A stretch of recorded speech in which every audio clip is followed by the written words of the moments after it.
Good afternoon and welcome to the Digital Always Media Hangout. We are featuring Mr. Alan K'necht to talk about analytics audits, as well as a few guests to follow up on what Alan has to say. Alan, would you first take a moment to greet everyone and give a little preview? Great. Hey, everybody. Thanks for joining me this afternoon, or at least afternoon here in Toronto. I'm not sure what time zone everybody's in, but thanks for joining me as we're going to talk about the power of analytics audits. For those who may not have heard or coming this way, I also have Periscope on my phone, so my audio and a picture of me talking is going out live on Periscope, so hopefully some people will switch over and come in through the Hangout and take a look at the slides as well.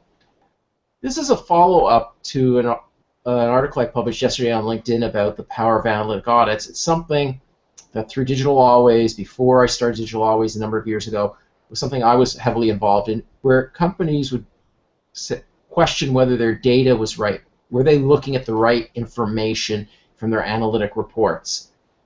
And we'd audit them, and frequently we found lots of bizarre things. Sometimes we found nothing. And that's what I'm going to here talk about and really get into some of the overview of what an analytic audit is, how it should be conducted, and what are some of the key components that make for a good analytics audit. So on that note, I'm going to switch over to my slides and start taking everybody through, and we'll take questions and answers at the end. The slide deck should take, about 19 to 21 minutes to go through. Before you launch in, I want to let people know that the Q&A app is on in the Hangout. So if you would like to ask questions, post them up. We will be going through your questions once Alan is finished presenting. Also, for those who are listening via Periscope and seeing my talking head, I will let them, once the presentation is over, if they want to post their questions on Periscope, I will read them off the phone as well. So let's get started. We're here to talk about the power of an analytics audit. First of all, what is an analytics audit? Well, let's look at the root, the audit. And here are some standard definitions out there. An official inspection of an individual's or organization's account, typically by an independent body. If we look at it as a verb, conduct an official financial examination of an individual or organization's accounts. We're all familiar with audit. If we work for a company, we hand in our expense claims from a trip, a business issue. Someone audits them, they review them, they make sure that they are correct. All large firms any corporation has an accountant who comes in and reviews their books and audits that they did everything right and prepares financial filings. That is what an audit does. So when we take it now to looking at the concept of analytics audit, my definition is an official inspection of an organization's analytic accounts, typically, by an independent body. We're going to really focus in a moment on that issue of that independent body. But before we do that, let's look at what the goal of the audit is, because we have all sorts of working components of an audit and people who look at all this analytic data. So what is the goal of the audit? Well, the person doing the audit, the auditor, needs to verify everything is correct in compliance with best and acceptable practices when it comes to analytics. It has to highlight required reporting enhancements. During the audit, is the data that's being reported in the best way possible? And if not, what enhancements are available? And the auditor identifies and reports on any discrepancies. Is something not being done correctly? Is there something that could be done better? That is the goal of the audit. Now, why do we use an independent auditor? You don't let employees audit their own and approve their own expense statements. You need an independent set of eyes. So let's look at why an independent auditor when it comes to analytics, because you could just give it to the analytics team. You could give it to the head of your analytics. Well, they don't have a set agenda. An independent auditor isn't coming there to say, well, look how great my marketing campaigns are working. They don't have an agenda. There's nothing in it, reason for them to lie when they're coming in and doing an audit. It's unbiased findings for the same result. They're not influenced because a budget for next year is based on their audit that shows how good they were doing. They don't have a bonus based on numbers that have been reported or a contract that can come up for renewal that won't get renewed because, frankly, the data wasn't there. They also are familiar with industry best practices. They're probably a member of the Digital Analytics Association, or at least familiar with its best practices. These are things that they're going to be bringing to the audit that frequently corporations don't have someone in-house that knows this stuff. And they have one simple task: find the truth. And lastly, there's no incentive to hide facts. As I mentioned, they don't have a budget, a bonus, or anything else, a contract renewal coming up that could be influenced by their findings. Now, the scope of the analytics audit is, first of all, it has to look at all data sources that are used in the analytics reporting. And that includes web analytics software. If you're using call tracking software, financial systems integration. If you have an e-commerce site, are things reconciling properly to the financial systems? Are you using a CRM?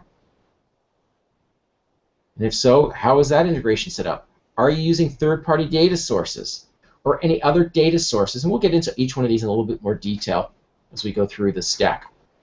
So first of all, why an analytics audit? Okay, you heard of what an analytics audit is. You've heard why it has to be an independent auditor. We have to remember that analytics is the foundation of all online performance reporting. And if your analytics aren't correct, this means your data is wrong. And performance measurements are wrong. All reports based on the data are wrong because they contain wrong data. And if the data is wrong, people often are going to make wrong decisions. And they might reward or penalize the wrong efforts. If the data shows that something isn't performing the way it should, maybe you're going to cut the budget to it. But in reality, it was doing better than something else that, because the data isn't reporting correctly, looks like it's doing great and it's going to get the reward. So you need to look at things of that nature. So when you're starting an audit, where do you begin? It's always a question when I'm talking to companies and organizations about doing it. They go, where do you begin? I always say the beginning, of course. You know, if you're a fan of Wizard of Oz, follow the old brick road. Well, I need to get, and this is things that you can prepare ahead of an analytics audit. Need a list of all analytic data sources. Need a list of all the tools that the organization is using as part of their analytics measurements and reporting systems. Need to interview the stakeholders. And who are the stakeholders? They're not the people doing the analytics reporting. They're the people who consume and utilize that data. We need a list of current KPIs. And we actually have to review how the key performance indicators, the KPIs, are actually calculated. We're going to get into each one of these in a bit of detail right now. So at the beginning of the audit, we need to look at all analytic data sources. Here are some of the typical things that get examined. Where is this data stored? And in that sense, I mean a physical location. Is it in the basement of the building on a big computer? Is it on people's computers? Is it up on the cloud? Where is it? What format is it in? Is it just people keeping up in Excel spreadsheets? Are they in SQL databases, in Oracle databases? What is the form of the data? Is it stored in the raw format or filtered format? And what I mean about that is if you're using Google Analytics and you're looking at that and considering and exporting that data through the API of Google Analytics, that is filtered data. If you've used any Google Analytics filter, you don't have the raw data. If you use storing the access logs from your web server, you have raw data. We need to know that. And then you want to know who has access to all this great data. And does the data storage, as described above, meet with your corporate security and privacy policies? If you have CRM data, that's personally identifiable information, and there's privacy policies that have to be addressed. And the same thing applies about the law, local and market-based privacy laws. Local is where your business is. Market-based is if you might be based in Cleveland, Ohio, but you're doing an online transaction with people in California. Believe it or not, you're legally required to follow California's more strict privacy laws. Doing work in the European Union or in Germany, you have to follow their privacy laws and security laws about protecting data. That is something that has to be audited. When we look at the list of analytics tools, which analytics tools are you using? And if you're using more than one, why? So you might be using Google Analytics and Adobe Analytics, or you might be having Core Metrics, or any combination there above. always ask why. And there are valid reasons for it, and you need to then, as an auditor, come in and see, does that make sense? Are there third-party tools that are being used that contain data? For example, if you're using a link shortener like a bit.ly link, there's lots of analytics data. Is someone capturing that data? What are those tools? Are you doing direct email marketing? Well, the direct mail software has analytics, and that's part that has to be examined. Doing social marketing? What about your social analytics? What tools are you measuring? These are the tools that have to come up and have to be uncovered and reviewed during the audit. And once again, third-party providers of data used in reporting. Are you looking for data from other sources? If you're correlating online sales of ice cream based on the temperature, where are you getting the temperature data? Those are things when we meet about a third-party data. And of course, as an auditor, your job and their job is to document these discoveries. When we get that list of tools, they have to be determined. It has to be determined if all the data is filtered the same way. All too frequently, you might have your, say, Google Analytics filter to exclude internal traffic. But that's not being done. Maybe it can't be done on your social analytics tool. Those are elements that have to be identified. Also, how do the different tools calculate different measurements? If you're measuring visits, sessions, whatever you want to call it, people coming to your website, and you have different web analytics tools running, be aware that each tool calculates that session, that visit, differently, and hence they will not reconcile themselves. But that has to be identified and clarified. Also, your internal traffic, all the people working at your organization, are they being counted in the analytic reports or not? Or are they being included in one report or not in the other report? And is this consistent between different data sources? That is part of what the audit is there to uncover. Once again, all the discoveries have to be documented. The review of data access and formats. We talked about the data being stored securely and according to privacy laws, both corporate policy, legal laws. Also, is that data stored in a common and easily accessible formats? It's not a great thing that if everything's being stored in a SQL database and nobody in the organization knows SQL and you have to constantly go out to third parties to grab that data, but that may be a good compromise. But if someone needs to get some data quickly, is that appropriate? And is it documented? Is everything clearly documented, and any historical changes to how the data is stored, what data is being collected, where it's being stored, all that kind of information is critical. And once again, document the discoveries. Of course, this all leads to interviewing stakeholders. These are, as I mentioned earlier on, these are not the people who are responsible for the analytics. These are the CEO, the CFO, the whole C-suites, the people who get these reports, who then have to make business decisions based on this analytics data. And every auditor has probably anywhere from 10 to 20 questions that they would ask an individual stakeholder, and they will vary depending on the situation. But here is just a sample of some of the different questions that may be typically asked. First and foremost, do they use and review the data, the reports that they're getting? If the answer no, they need to be asked why. But if yes, it leaves some more questions. Do they understand the meaning of the key data measurements, the KPIs that are being reported? You'd be surprised how many times an executive is getting a report and looking at numbers and really has no understanding. They go, well, look, we're getting 50,000 visitors a week now.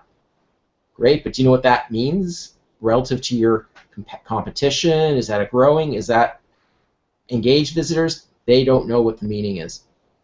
And you need to ask also, did they set those key performance indicators? They may have set them because a friend of theirs who works at another company says, we use this KPI, you should use it too. It may not even be applicable for them, but frequently the people doing the analytics reports themselves just do what they're being told. And they don't want to go up against somebody in the C-suite saying, well, what do you want this piece of junk for? The auditor can uncover that. And do they even know the meaning of that key performance indicator and how to apply it to making rational business decisions? Another question is, are they happy with the current reports and access to the data? Maybe they're only getting a monthly summary and they'd love a weekly report or a daily snapshot. Those are things that get asked. What are they missing? What would they like to see that they haven't been getting? And also, as an auditor, you need to ask, what is the primary goal of their department or their team that they're getting the data for?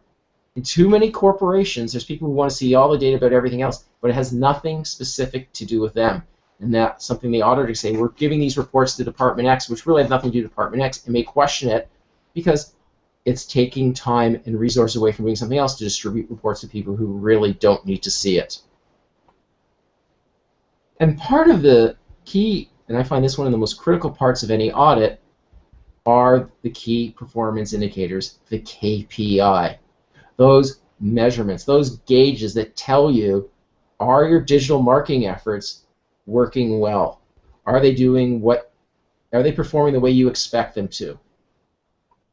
So when we talk about getting a list of the current KPIs, they have to be reviewed to ensure, one, they are consistent and will help people reach their goals. Reporting pure visits has never been a good goal. It was just slightly better than reporting hits in the old days. But why are visits important? Is it page views per visit? Those are become more meaningful KPIs.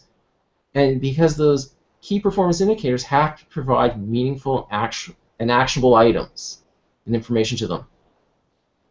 The auditor also has to be familiar with the industry and analytics to document possible KPIs based on available data that nobody's thought of. Is there something better that can be reported? Once again, they have to document their discoveries. When we look at how the key performance indicators are calculated, once again, they may be the right KPIs, but are they taking the data from the best data source?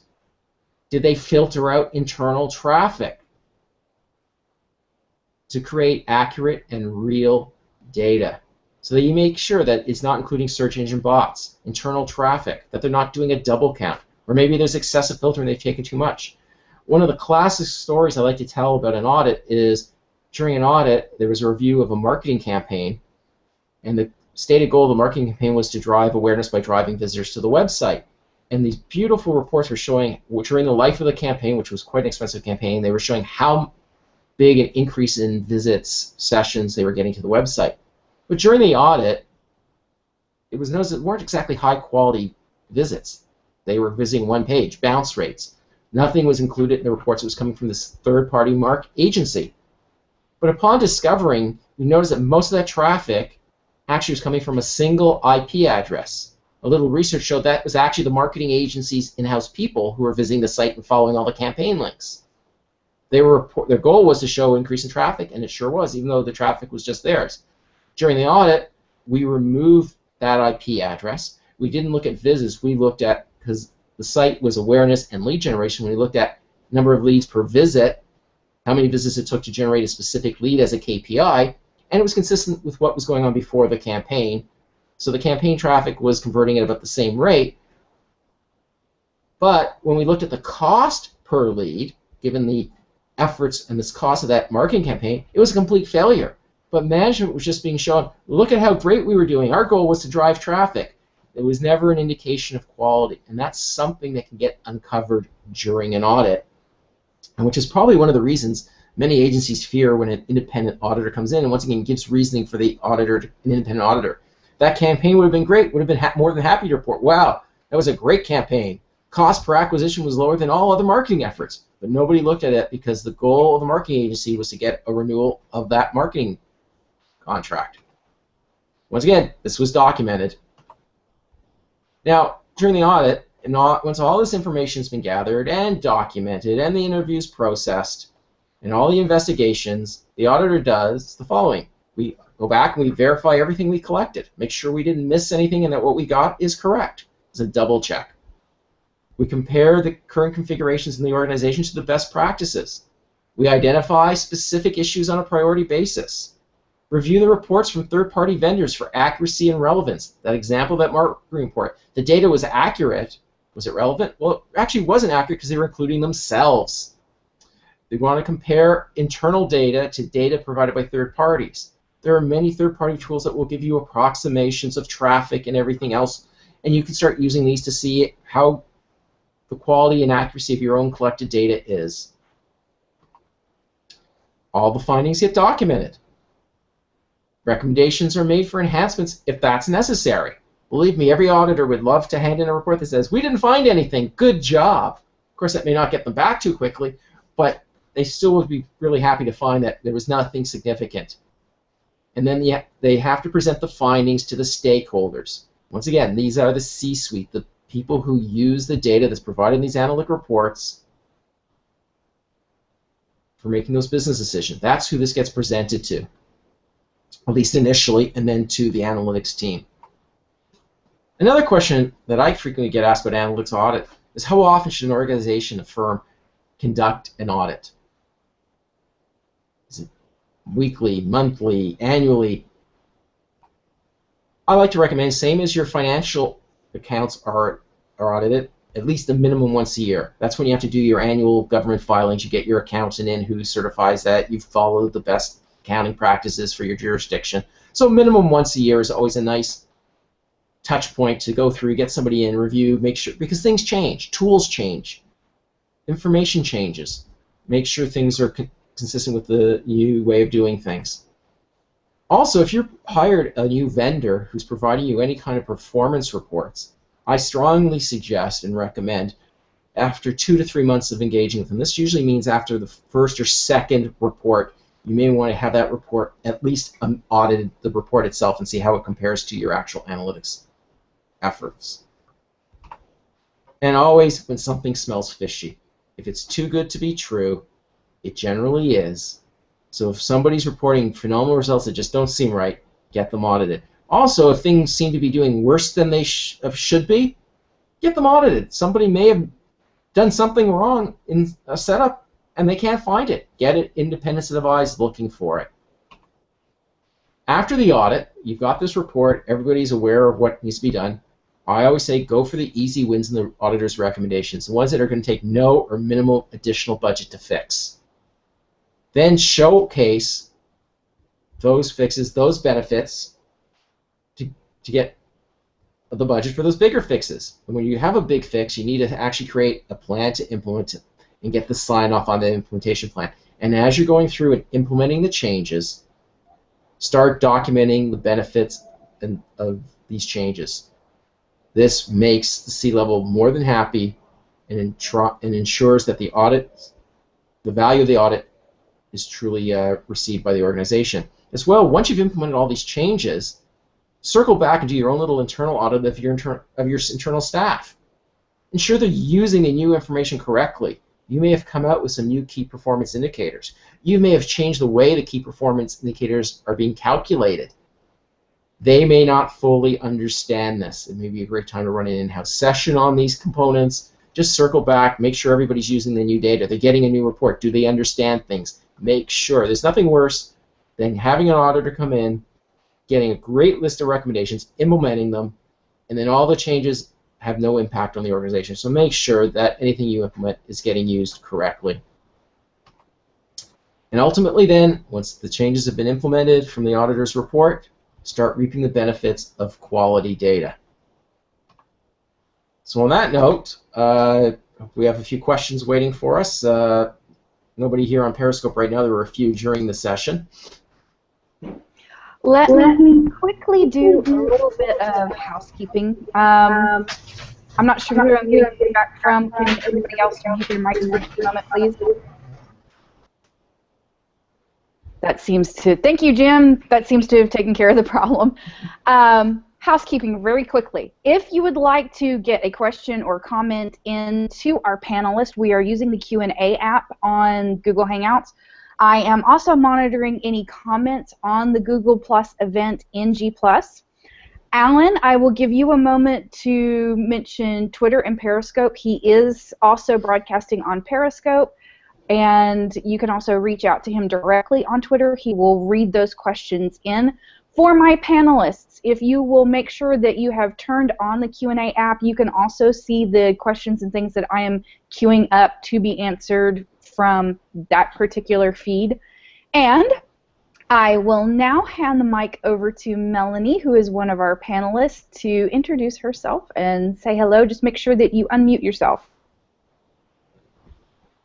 Hi, I'm Melanie Mitchell. I'm in the digital marketing space. I just joined, so thank you, Alan, for inviting me. I found it very useful. I don't know if now is an appropriate time to ask a question. I haven't used the Q&A app before, so I was trying to ask a question, but just for me in general, I've been in the search space for about 15 years, and I've conducted audits, but not to this degree, and I found a lot of this information that you gave interesting, especially around some of the privacy stuff. It's just as well as how you work with the different stakeholders across analytics and the leaders in general.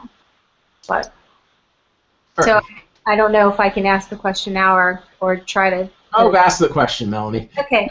So, just in audits in general, what I found interesting, you're working with a lot of different groups.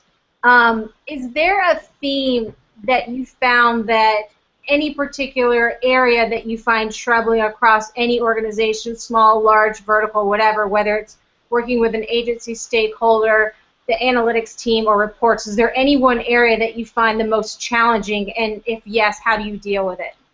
Well, the most challenging, it's rarely the analytics team. The analytics team is always convinced that they've got it perfect. So they come in and audit us, you won't find anything. It's their typical response, and they open up the doors. And probably 80% of the time, there's very little to find. But when you find little things, they're more than happy to say, well, we missed that, thanks.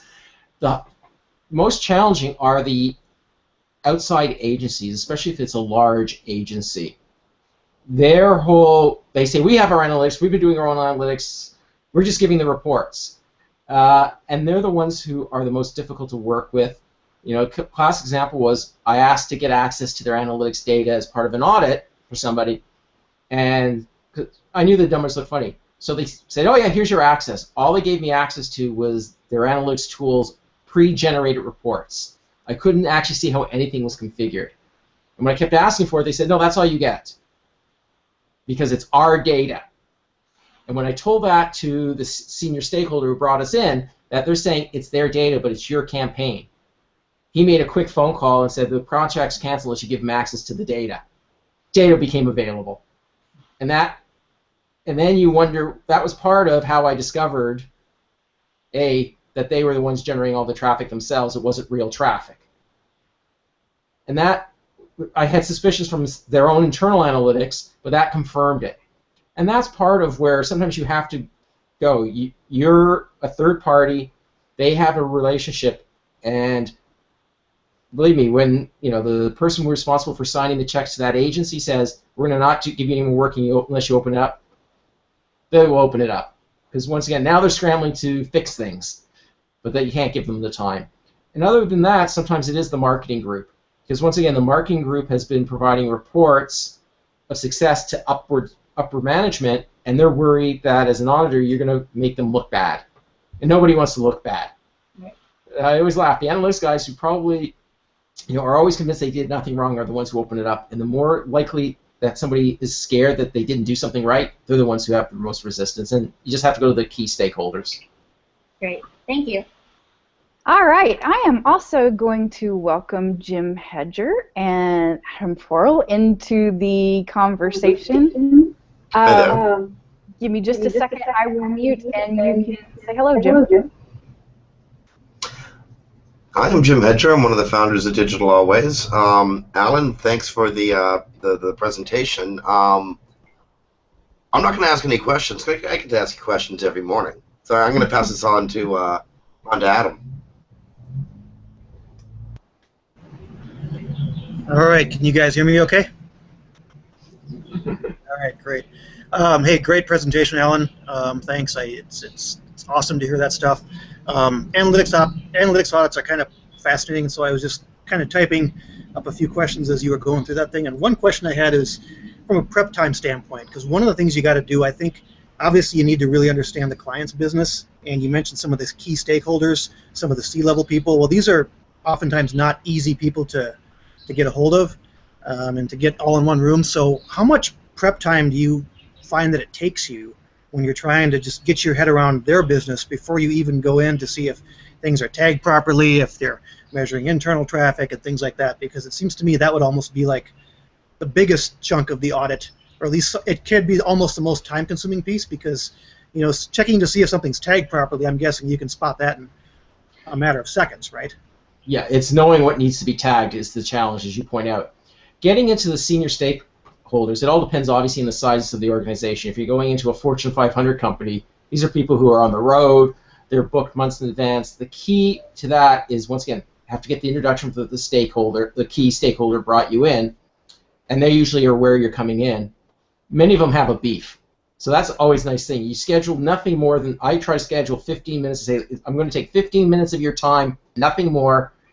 But I suggest, if you want, you can schedule more time. They'll all give you the 15 minutes, and then when you finish asking questions, they frequently go, that's it? You don't know about this, and they start spilling the guts. But it's just saying, I have to be flexible. But you're right. And sometimes it's a telephone interview. Sometimes it's nothing better than, hey, can I, let's go for coffee right now. We'll get you here. I'll bring you some coffee. We'll sit down and chat to those senior stakeholders. And that's part of it. But yes, key part is when you're being engaged at the beginning is with that stakeholder brought you in and with some of the key players of the digital purpose of that company is to literally sit down for several hours, if not 15, 20 minutes, several days in a row to truly understand the business. You can look at a website and say, I know what their business is. No, you don't. You don't know about every marketing effort, so you have to work your way through the marketing team. Who's responsible for social marketing? Who's responsible for PPC? What have they been told? And sometimes they've been told different goals. Oh, we got to increase visibility. We need more traffic to our site. And the next person goes, oh, we have to get lead conversions. We got to do this. So everything has to be, that's part of that documentation process. And sometimes you have to re-meet with people. And that's part of, if I meet with a senior stakeholder, I thank them for it. I say, now as I do some discoveries, I may have some additional questions. Can I reach out to you by email or drop in? And they almost always will say yes. Cool. Do I get to ask another question, or do I need to Sure, go for it. Well, I run, a little background on me. I've been involved in digital marketing for 17 years now. I run here in lovely state of Minnesota, and I run a 20-person agency. And so I think I know the answer to this, but I'd love to hear this because I find so many other agencies that don't do this. How vital is it for an agency to have some type of an independent audit done before beginning a client engagement? I mean, you find many cases where you run into agencies where they don't do this, and it causes more headache down the line because all along they weren't measuring the right stuff? I've yet to run into a real true to a large agency that actually ever has an audit done. They have hired people. They've hired people who run their analytics, and they've not been tasked with specific efforts, and they don't even think about the audit for their client standpoint. So from that perspective, I'd say agencies rarely bring in and have an independent auditor come in. It's the client who insists upon it, and most clients don't know they should be asking for it. Hope that answers your question. A smaller agency who's just starting in analytics might want to get may bring in an independent person in to help make sure they're set up correctly for doing things. But that's generally a staff member that they've hired. Okay, well that's great. I can. Anybody else have a question? Otherwise, I got more. So. Yeah, I can jump in with a question now, quickly, Alan. Given that all clients are different and all audits are different, in general, what would you say is the greatest piece of value that an independent audit can bring to an organization or a company? The greatest value is plain and simple. They're going to have better quality data on which to make their business decisions. If not, for eons, people made business decisions on gut feels. They didn't have real numbers. Over the last 20, 30, 40 years, real data has become a viability. We're not talking AC Nielsen back in the 30s measuring radio by doing a sampling of people. We're getting more quality. We're getting better information. And with quality information comes quality decisions that can propel the business into the future. And they can find out what's working and not working. So it's really the quality of data to help them with the right business decisions. Okay, well, I guess as an add-on to the question, is there a standardization amongst auditors, common baselines, common things that are measured that are, of extra value to companies and organizations? There really isn't a standard baseline. there may be for specific industry things to look at, but it also has to the nature of what the digital property is. So measuring a magazine type website, a blog's website where their revenue is purely on page views and running ads on page views on a revenue basis on a cost per charging out per 1,000 page views is very different than an e-commerce site, and it's very different than an e-commerce site that is selling low price ticket items, from $10 to $50 that people are going to come on the spur of the moment, click, buy, ship, done. Or somebody selling, industrial equipment that's worth $10,000, $20,000. They might have an online e-commerce component, but it's more about lead generation. Someone's going to come and look at that product and then probably pick up the phone and call. So they're going to be very different key performance indicators that are relevant to those. Cool, thanks. I have a question that I would like to include into the discussion, or actually more of a comment. Jason Potts added this in Q&A. He said, also watch out for bots in Google Analytics. I've had Google bots showing up for a whole month once. So it's not necessarily just, your marketing team clicking on campaign links, but in this case he had a bot issue. And that is part of where, in my presentation, one of the things I keep talking about internal, and I even gave a line about bots. Googlebot may be filtered out from coming to your website, but are they, and that's great, that's easy to do in Google Analytics. Google Analytics automatically filters out, for example, the Google bot. But if you're running a campaign on some other site, and depending on how that campaign's configured, the bot might be hitting that link. And that agency is reporting bot traffic. They haven't filtered it out. So there's lots of weird things that can happen with bots. What some people don't even realize is many organizations, especially if you have a large website, you have all sorts of online utilities that are constantly pinging your site, doing page renders just to make sure that the site is up and running. The amount of times I found that being counted as regular traffic is phenomenal. People don't stop and think, and then you start, why do we have all this weird traffic at 2 a.m. on Sunday mornings? And you're only a local market. And then you find out that there's some uptime utility that is pinging them every 15 minutes or every 10 minutes and is not accepting the cookie, so it's always in use. You can see all sorts of weird and wonderful things in the analytics, and they have to be captured out and should be filtered out and documented.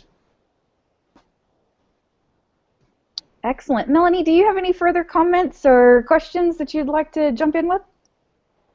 I don't. This was really informative, and I really appreciate all of you guys taking the time and answering the questions as well as the presentation. This was great. Yeah, I don't know if Jason was on, at least for part of this. I don't know if you still have some questions. I appreciate, Jason, you were tweeting out some of the great points on it, and thanks for sharing the Hangout link. All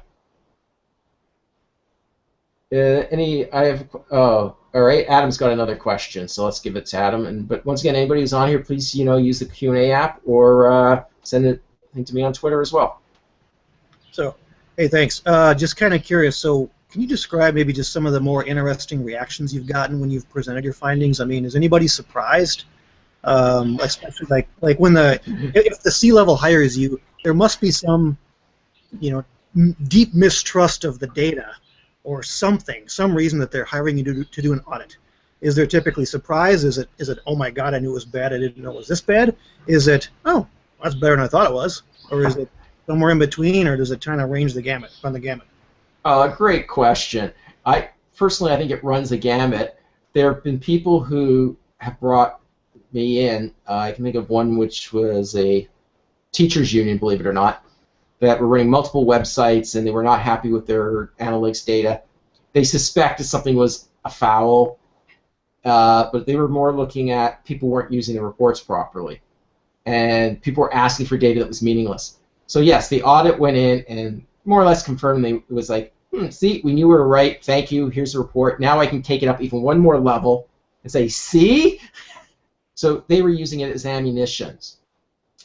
I've had other people who were so convinced that they had nothing wrong and were so open and it was great during the audit. When they actually got the report, they weren't the ones obviously brought us in. They were like, uh-oh, really?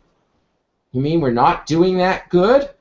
But I also like it sometimes we've discovered they're not doing something right, and let's say on cost per acquisition. But when we do it the other way, when we filtered out certain elements, it actually gave them a better number. They were counting it the wrong way. They had over-filtered it. So they had been excluding certain things that they should have been including. And that's part of it. It's like, don't include links from ads type of thing. It's like, that's not configured. They had all these campaign parameters on there that were, the campaign parameters that were being stripped out on the server. So things of that nature. Sometimes they get happy results. It's like, that we did this test and your links are coming through, but your server's rewriting the URL, so you're not capturing any campaign traffic. That's why your campaign's bombing. It's like, oh, really? So, you can do it. But most of the times, organizations, at least initially, suspect something is not right, or they know that we just set this all up. Can you come in and just make sure we got it set up right? In which case they're going, thanks.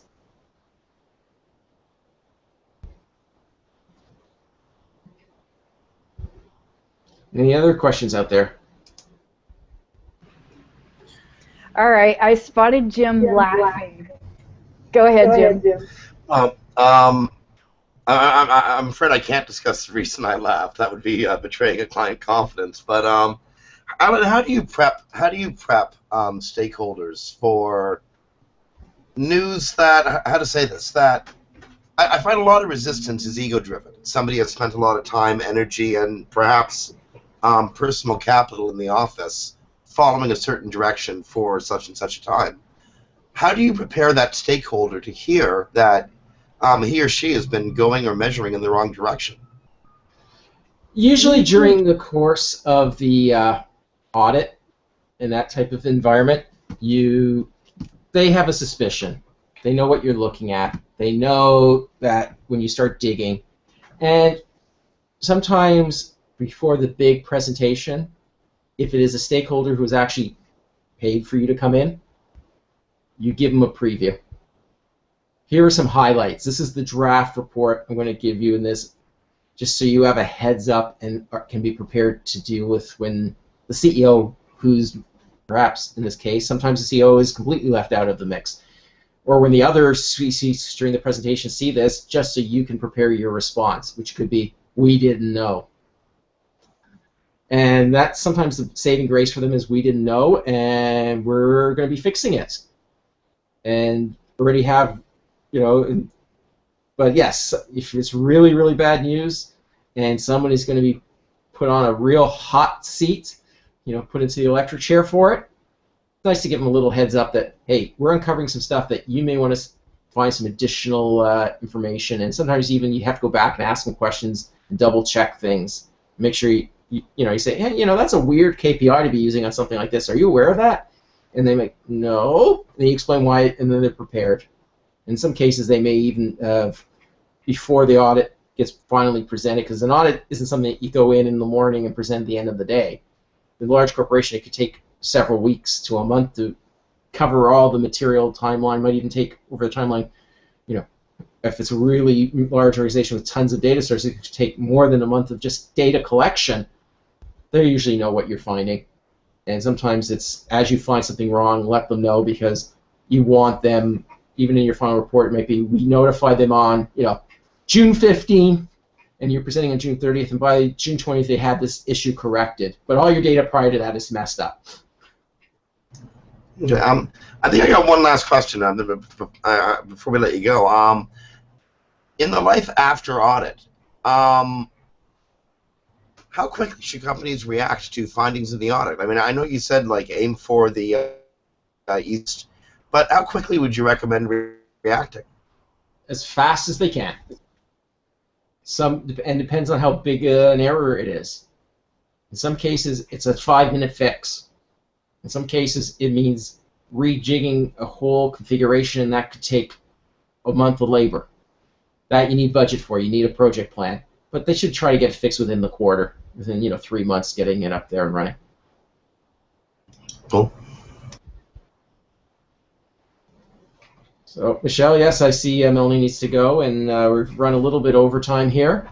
I didn't see any other questions coming through the Q&A panel, so We are pretty good here. I want to thank all of our panelists for joining us, as well as our viewers on Google Plus and Periscope. Do you have any parting thoughts for us, Alan? Go seek the truth in your data. That's like there. Excellent. And with that, we will bid everyone adieu. Have a great afternoon.